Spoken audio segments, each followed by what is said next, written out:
పోకడతో ఉంటుంది అనేటువంటిది మీడియాలో చూస్తున్నటువంటి కథనాలు. అంటే అది కొన్ని మీడియాలు ఎల్లో మీడియా అని చెప్పి ఉంటుంది. ఏదైతే ఆంధ్రజ్యోతి కావచ్చు, టీవీఫీ కావచ్చు, ఈనాడు కావచ్చు, మహా టీవీ, ఇవన్నీ కూడా ప్రభుత్వానికి ముఖ్యమంత్రి గారికి వ్యతిరేకమైన ఛానల్స్ కాబట్టి ఆయన చూపెడతారు. ఒకసారి ముఖ్యమంత్రి గారిని కలిసిన తర్వాత ఎవరైనా కానీ ఆయన ఏ పని అడిగినా కానీ అవసరం వీలైనంత వరకు పని చేయడానికి ప్రయత్నం చేస్తారు. ఎందుకంటే ఏదో కష్టం లేకపోతే మన దగ్గర రారని చెప్పని మంచి మనసుతో చేస్తారు.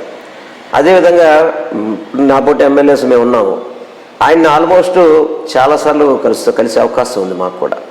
కాకపోతే ఇవన్నీ అపోహలు బాగా ఎక్కువ క్రియేట్ చేస్తున్నారు. ఎందుకంటే ఇలా చెప్పి జగన్మోహన్ రెడ్డి గారి మీద ఎక్కడో కూడా మచ్చ చూపెడతానికి అవకాశం లేదు. ఎందుకంటే సంక్షేమ పథకాలు ట్రాన్స్ప్లాంట్గా ఇస్తున్నారు, అభివృద్ధి చక్కగా జరుగుతుంది. మీరు విజయవాడ మా పశ్చిమ నియోజకవర్గం చూసుకుంటే కనుక చంద్రబాబు 14 ఏళ్ళ పరిపాలనలో చేయలేనివన్నీ కూడా ఈ 4 సంవత్సరాలు చేసి చూపెట్టాం మేము. అది ముఖ్యమంత్రి గారి యొక్క సహకారంతో.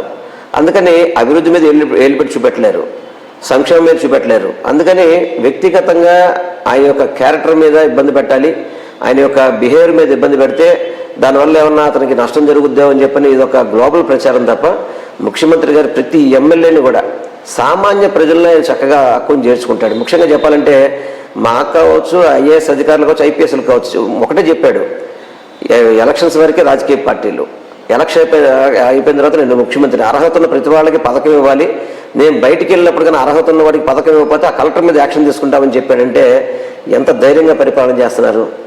ఇవన్నీ కూడా ఇతర రాజకీయ పార్టీలన్నీ కూడా చంద్రబాబు నాయుడు కానీ, పవన్ కళ్యాణ్ కానీ, ఇతర ఎల్లో మీడియా, ఇవన్నీ దుష్ప్రచారం తప్ప గౌరవ ముఖ్యమంత్రి గారు ప్రతి ఒక్కరిని కూడా చక్కగా చూసుకుంటారు.